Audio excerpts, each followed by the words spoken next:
It was the 877th day since our moon left Earth. We were between galaxies, drifting through empty space. When Tony Cellini began to believe that he was closing for a second time with his mortal enemy.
Cellini, are you all right?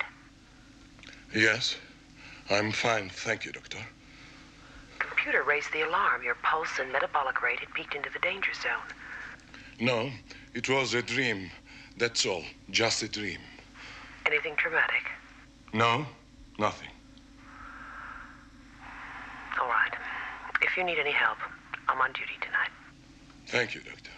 Thank you.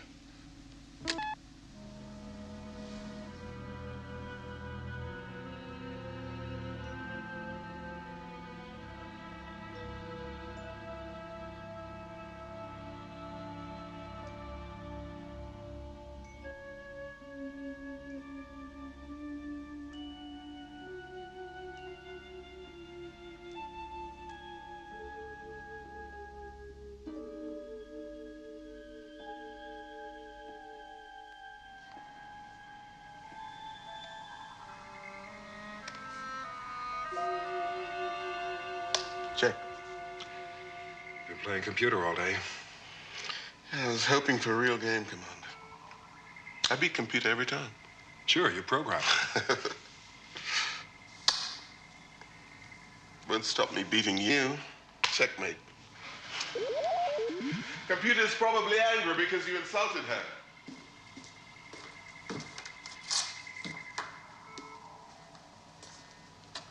Tony Cellini has entered the restricted area in Launchpad 4, but he's not on duty.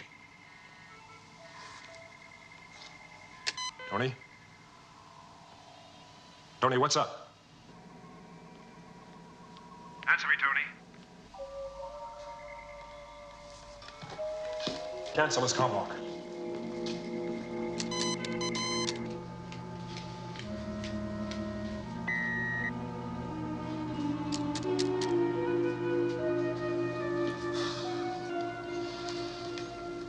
Tony?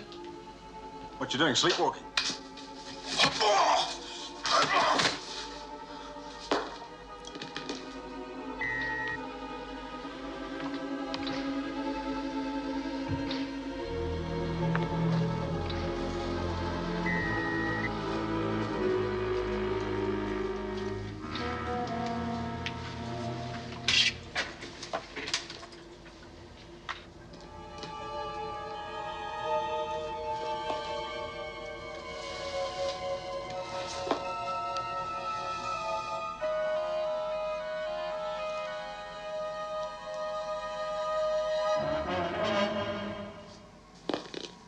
Medical to embarkation immediately. Kano, he's on board the standby Eagle using Carter's comlock. Stop him. The Eagle's on manual control, Commander. Computer can do nothing.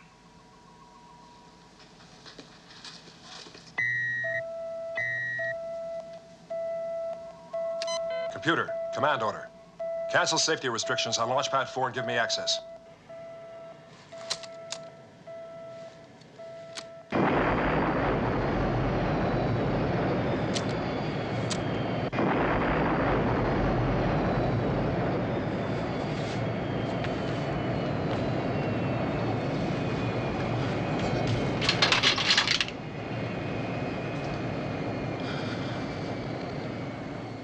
Let me go, John.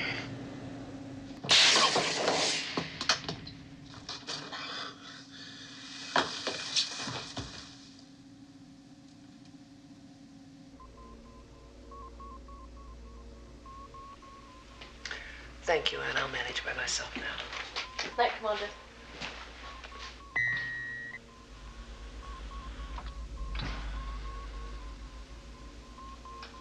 Well?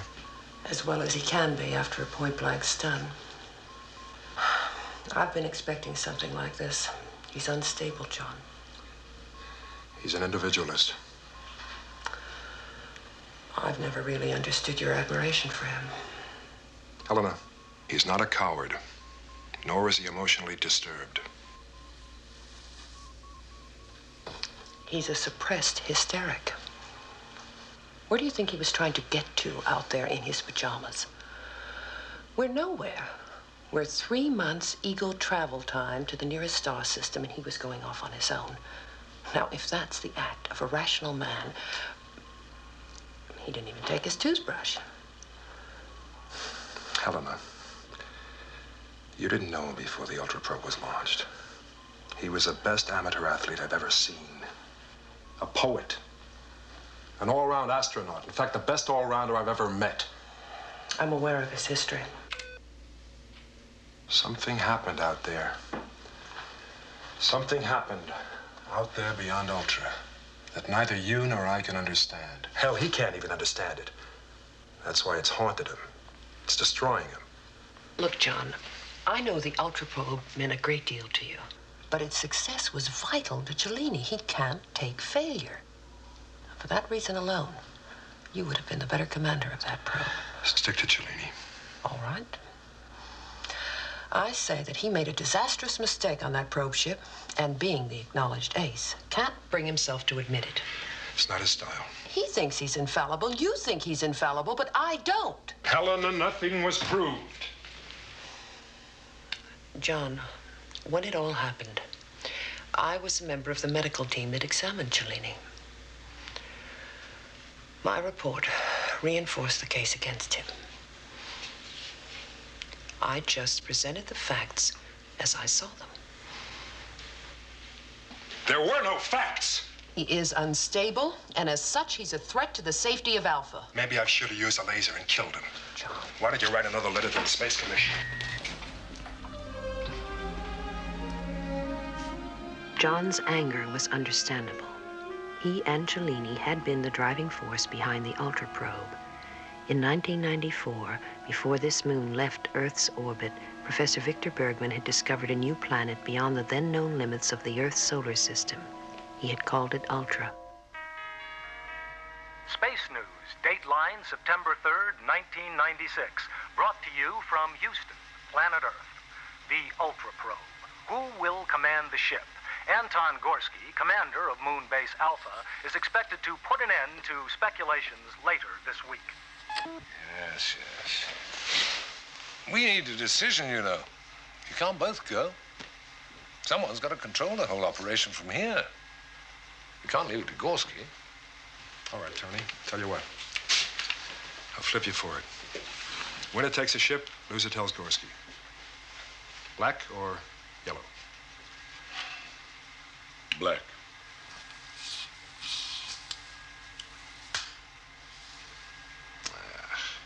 Well, the gods know the better astronaut. The gods know my foot. The gods know the best brains have to stay down here on Alpha. Still, I wish I was going. I take it that's it, then. Yeah. That's it. The launch date for Ultra Probe was the 6th of June, 1996. Commander, Captain Tony Cellini. Astrophysicist, Dr. Darwin King. Radiation expert, Professor Juliette Mackey, and Dr. Monique Fauchère is responsible for medical, dietary, and psychological well-being of the team. They were shuttled to the Interplanetary Space Station, where the Ultra Probe ship was docked.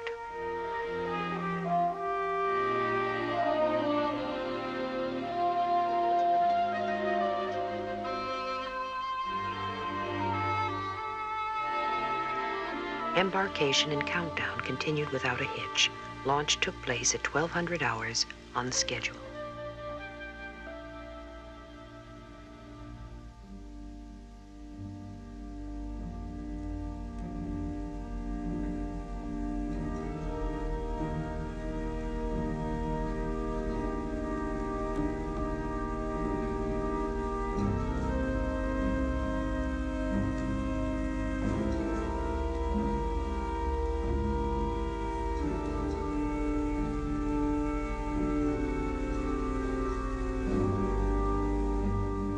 So the longest ever manned spaceflight began. It continued through 8 months of uneventful routine.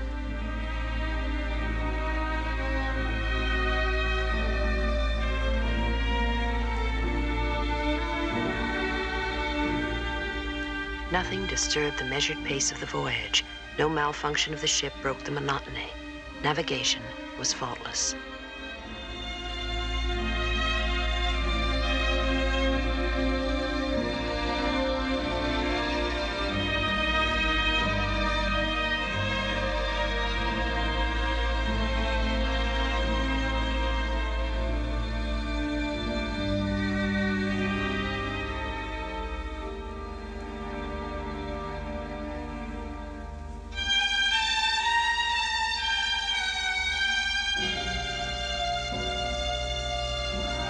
For days, excitement mounted as progressive readings confirmed the planet's condition was similar to Earth's.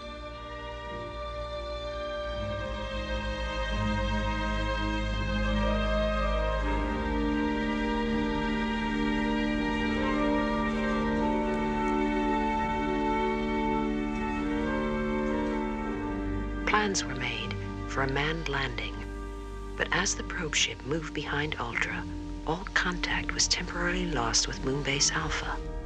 The landing was never made. Darwin, could you give me an opinion here, please?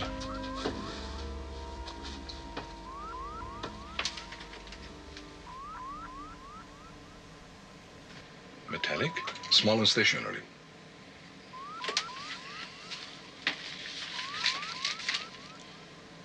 Orbital reference 109. Beam everything we've got in that direction. We're going to take a look. Right.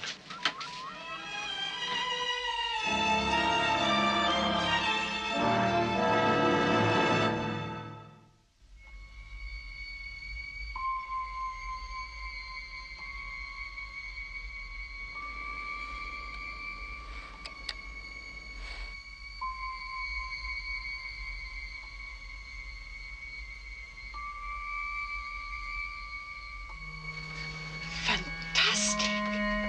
Where have they come from? What are they doing?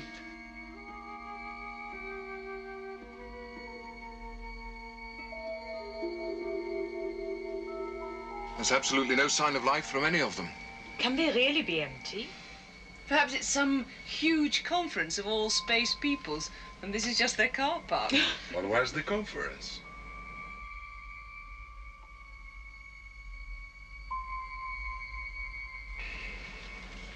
There's got to be someone around. Darwin, check with computer. Yep. Julian, put the booster on every band in the live spectrum.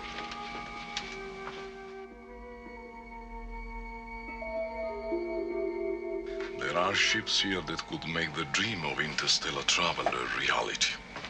We could be liberated from our own solar system. All we need is someone to show us how it works. Still no signs of life? Absolutely nothing. It's like a graveyard. We'll dock. If computer gives us the all clear, we'll go aboard. Right.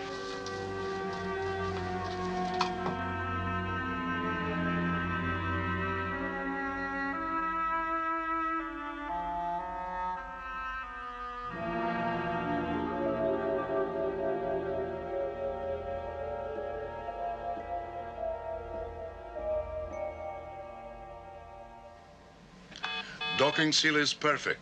Atmosphere is safe. Temperature, 28 degrees. Radiation? 0. What could be better? Come on, Sesame, open up. Just a check, Darwin. I'm waiting to go there too. Opening now.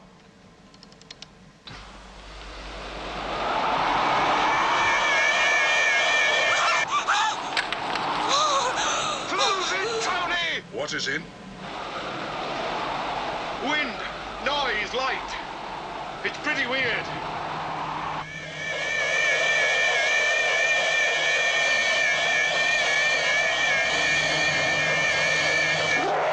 Close the rear doors! Close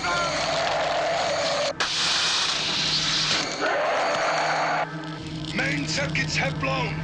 Trying manual.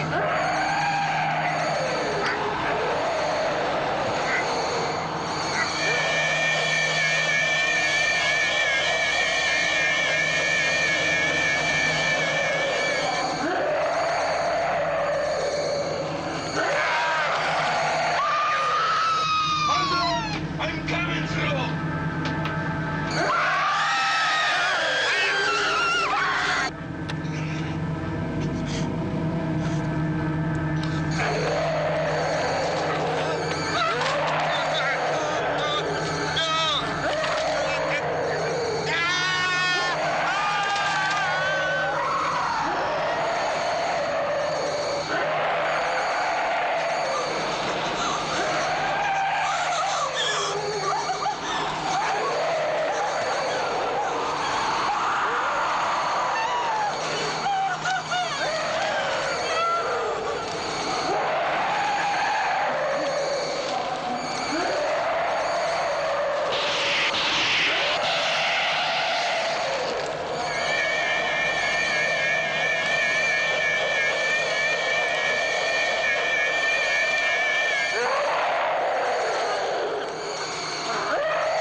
Despite his ordeal, Cellini executed a brilliant maneuver to put his lifeboat into a low orbit round Ultra, which hurled him back towards Earth.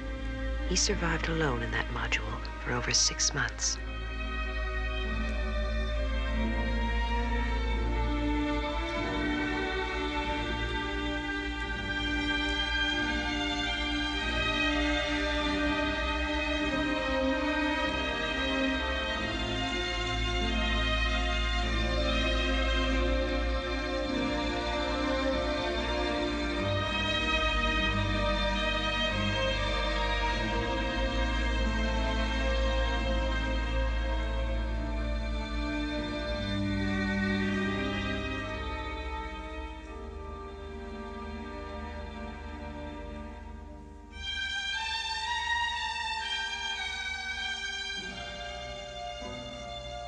Cellini's module was eventually located and brought back to Alpha. He was on the point of death.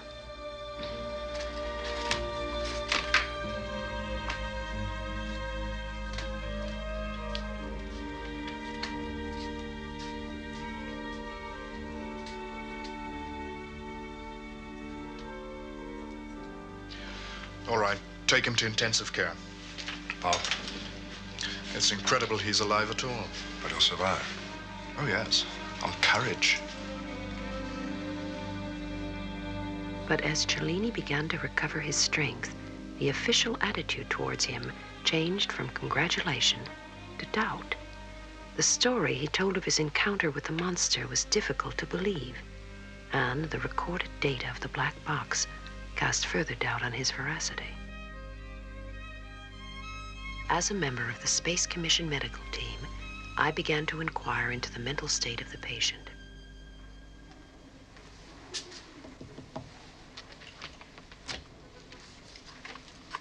Captain Cellini. Yes? Dr. Helena Russell, Space Commission Medical Center. Welcome, Doctor. I expect you've come to talk. Please, a chair for Dr. Russell.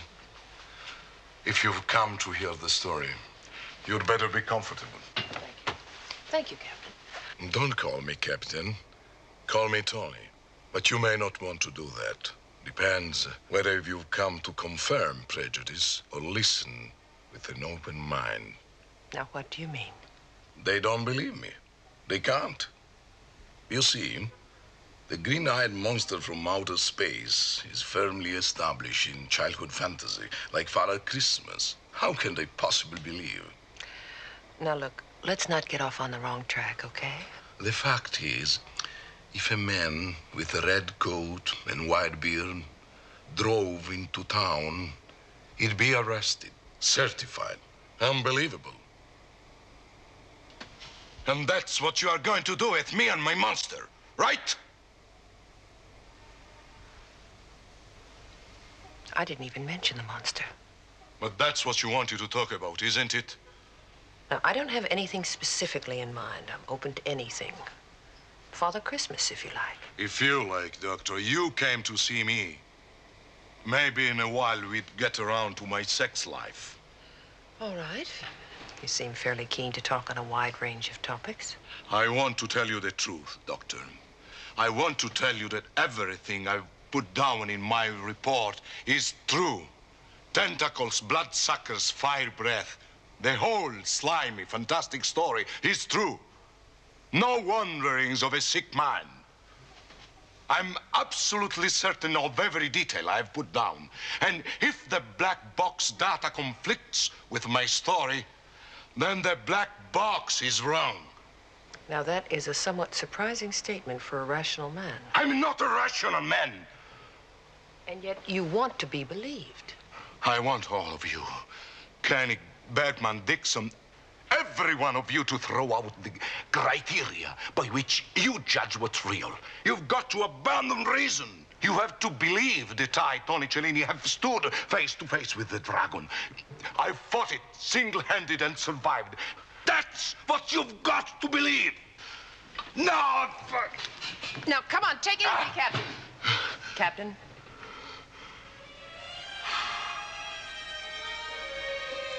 Please, believe me.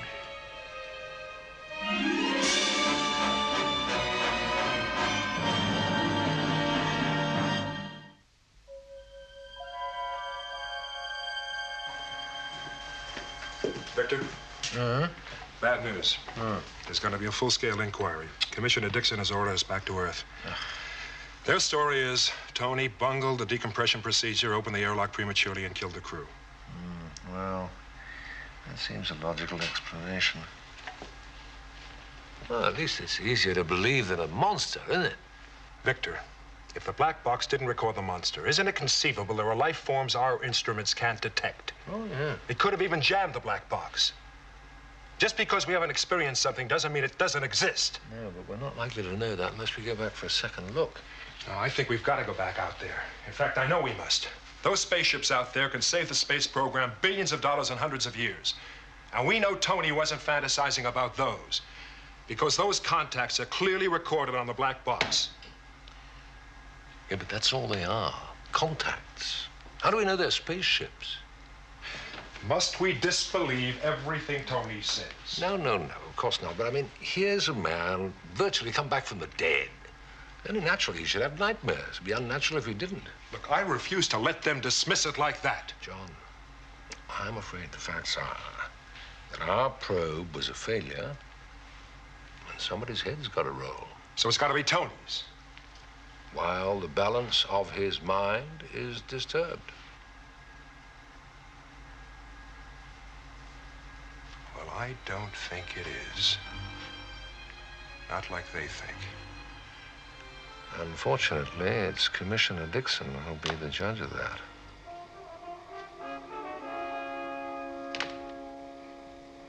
Morning, gentlemen. Good morning. Oh, sit down, please. Oh. We are in the red, aren't we? Strange that there's nothing like failure for drying up the money supply. Well, I hope we've all got some strong ideas for alleviating the drought. Commissioner, what about the positive aspects of the mission? Why can't we concentrate public attention on the Earth-like qualities of the planet Ultra? I'm afraid that vague possibilities don't carry the PR power of a thumping, dramatic failure. All right, then let's be positive. Let's launch a second probe right away, take our experience and put it to good use by getting right out there. Before we get carried away with the future, Koenig, we must first concentrate on the past. I want to know what you two think really happened out there. I'm the only one who can answer that, Commissioner. Oh, yes? You've had my report. Oh, the whole world's had your report. That's my problem. It's also the truth. Or an elaborate cover-up for an error of judgment you haven't the guts to admit. Now, what do you say to that? It's just not true.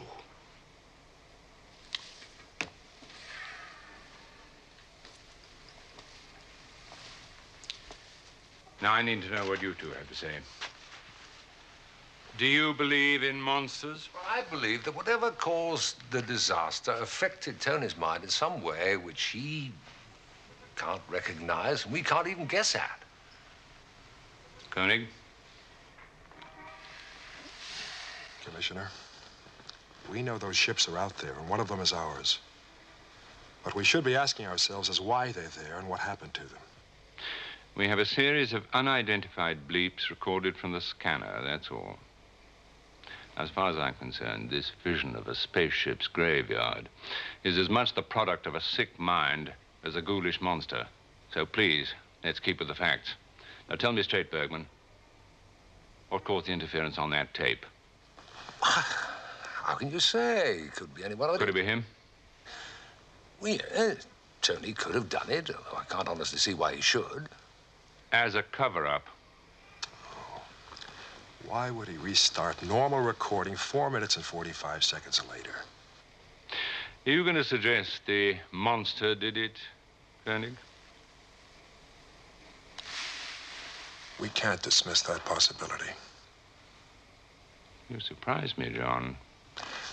Commissioner, that black box recorded a breathable atmosphere inside that alien spaceship. The docking seal was intact. The moment the door was open, the recording stopped. Therefore, there is no evidence of death by decompression on that tape. What I'm saying, Commissioner, is that your case against Cellini holds no more water than his story does. Quite obviously, you're not concerned with your reputations. But mine is bound up with the future of the space program, and I'll do anything to save that. I'm afraid that I shall have to discredit this whole adventure. Now, Commissioner, you just can't scrap the Ultra Probe and ignore those ships out there. We've had a lot of success so far. We've learned a great deal about our solar system. We know what dangers to expect out there from black suns, neutron storms, radiation, and the like, but if we think we know everything that goes on out there, we're making a terrible mistake. Koenig, the reality of space adventuring is that it's terribly expensive. The chances come infrequently, and then only one at a time. I very much regret it, but I shall have to relieve you all of your posts. You for some suitable mental supervision, and you two to remind you both what it's like to have your feet on the ground.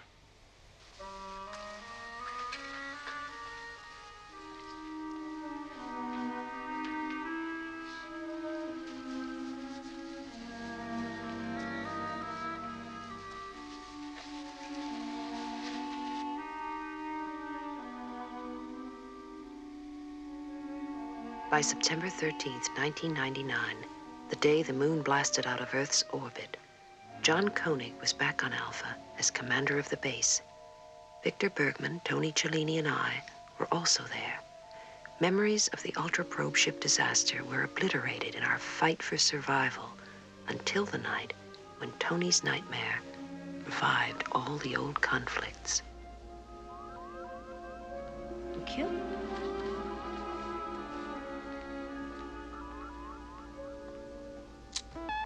How is he? All right. How are you? All right. All right enough to let me in? But, John... You know, as a kid, I never could get crest to grow on blotting paper, but that's doing very well. Where did you get it? I inherited it from my predecessor. There was this big bag of stuff just waiting to grow. I thought I'd give it a whirl. That's very beautiful. Is it for me?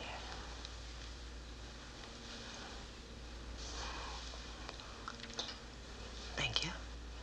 You know, I must admit, I got a little help from the guys in the hydroponic unit. But I deserve some credit. What I'm trying to say is, I'm sorry I chewed your head off. Well, you're doing it in a very nice way. How's he? Much better. You know, I don't understand.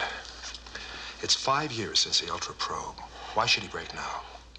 Because it can happen at any time, which is exactly why I recommended that he never be returned to Alpha. Helena, I requested it.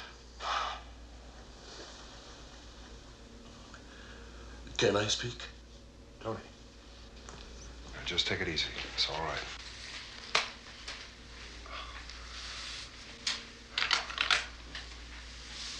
Here, let me get these. What happened last night? I felt there was something.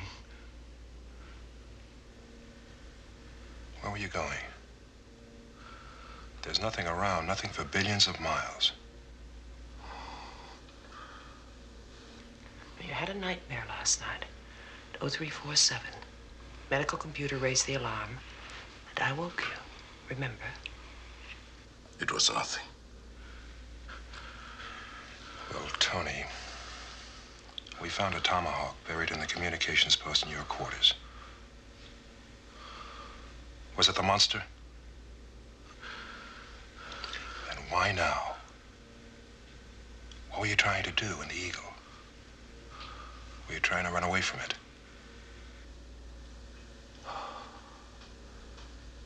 I was going to face it.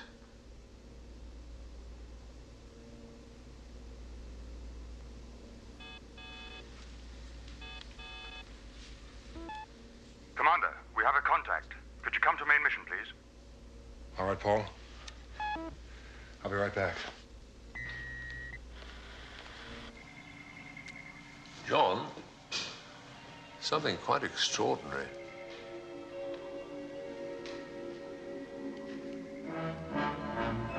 Kind of a space motor show.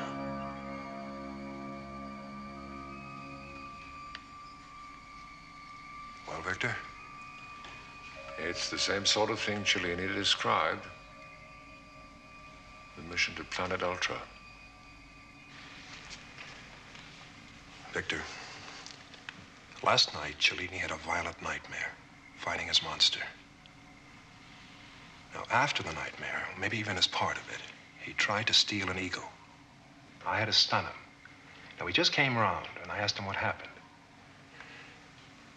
He said he was going out to face it. But the monster? Well, those could be the same spaceships he saw behind Ultra. And if they are, we could be facing the same danger he faced. Sandra, increase magnification. John, we're light years away from Ultra. Victor, this moon has moved, so could they. But the coincidence. Something triggered Cellini. Something we can't ignore. Kano? Sir. I want computer to check the records, the flight records of Ultra Probe 1996. Now, the flight recorder picked up certain contacts similar to those. I want to know if they're the same. Commander, I have found it. The Ultra Probe ship is there. It's incredible. Yeah. So is Cellini's story about the monster. Alan, I want a docking eagle on pad 1 for immediate liftoff. I want an escort. 3 ships ready for action. Go.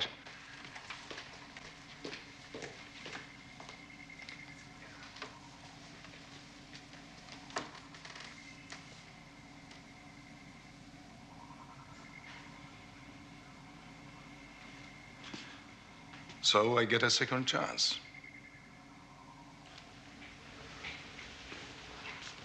Any sign of life? I've scanned the whole area. There's nothing. There never was.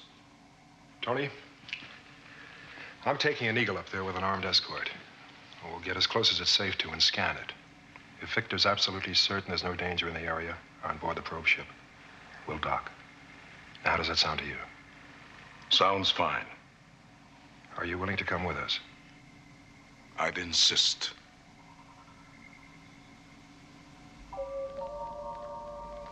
He's too calm. He's got a chance to clear himself after 5 years. I'm worried, John.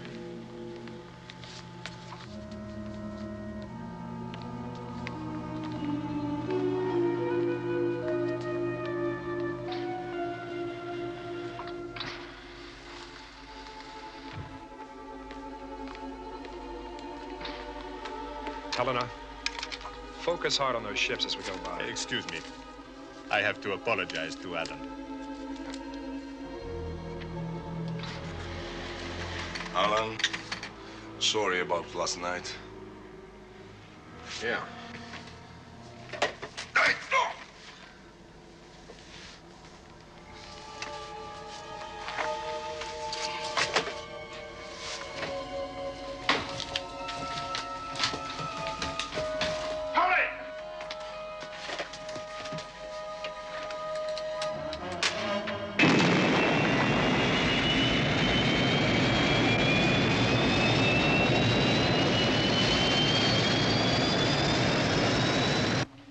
Eagles 3 and 4, immediate liftoff. Follow Cellini in Eagle 1. Eagle 2, jettison your passenger module and pick us up at launch pad 1. Sorry, John, but it's my enemy.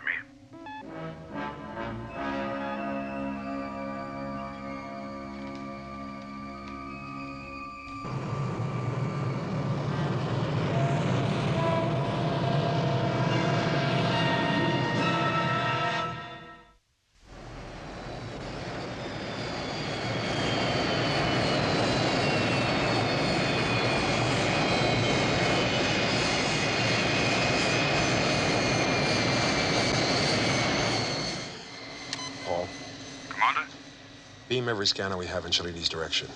If you find anything, let me know right away. Yes, sir.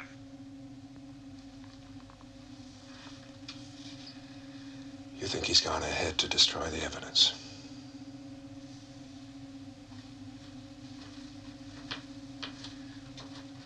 What's that guy got against me?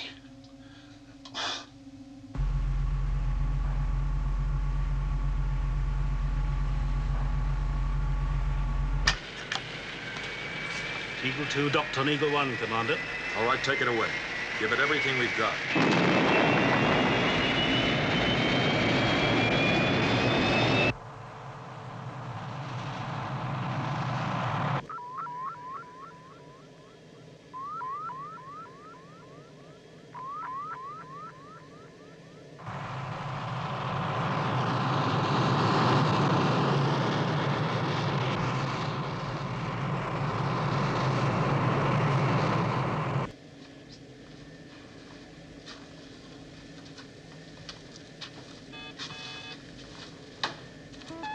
He's nearing the spaceship now, Commander. He's running about 6 minutes ahead of you. Thank you, Paul. He could dock the command module on the probe ship. The control systems are compatible? We've got the area scanned from here, from Alpha, and close up from Eagles 3 and 4. So far, no life indications, no radiation, no energy field, nothing.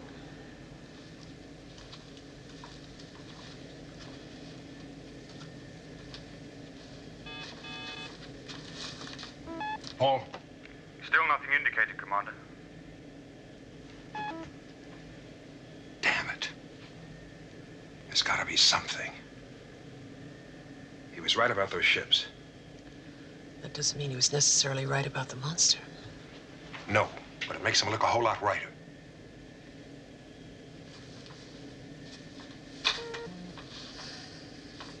Victor? Sorry, John, but beyond the obvious explanation, I can't be much help. The obvious, then.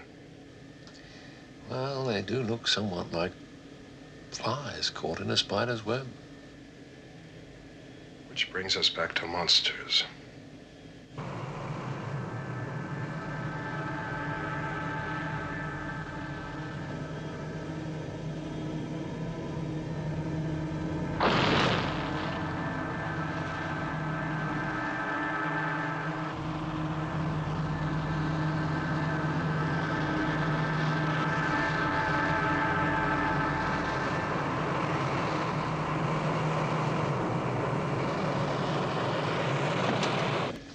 Alan, line up for docking on the probe ship.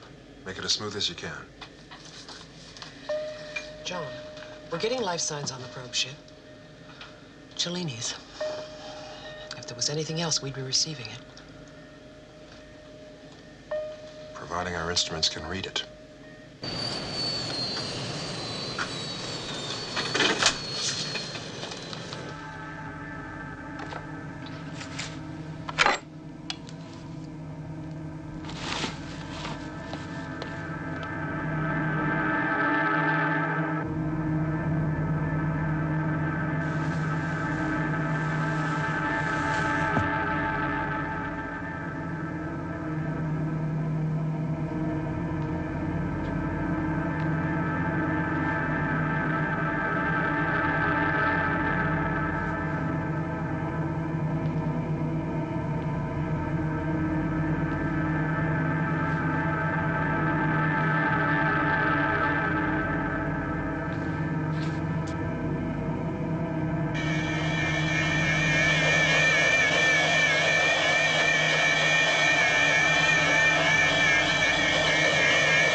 Docking complete, Commander.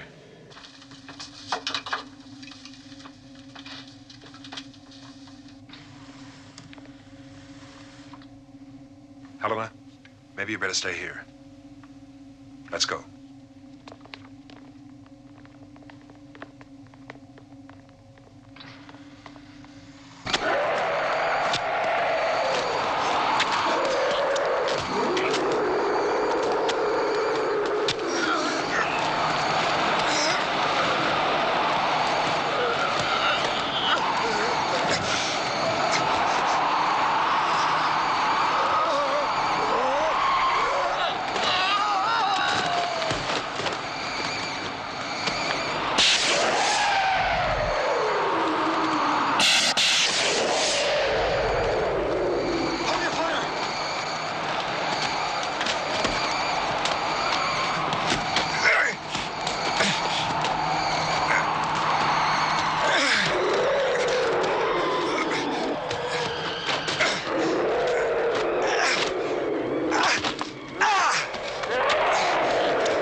The monster was more than any of us could believe. According to our criteria, it was never alive. So how could we be sure that it was dead? As we hurried back to Alpha, before our moon drifted beyond reach, we could only wonder about the astronauts of those other fabulous ships. All we know about them is their terrible fate, the fate of Tony Cellini.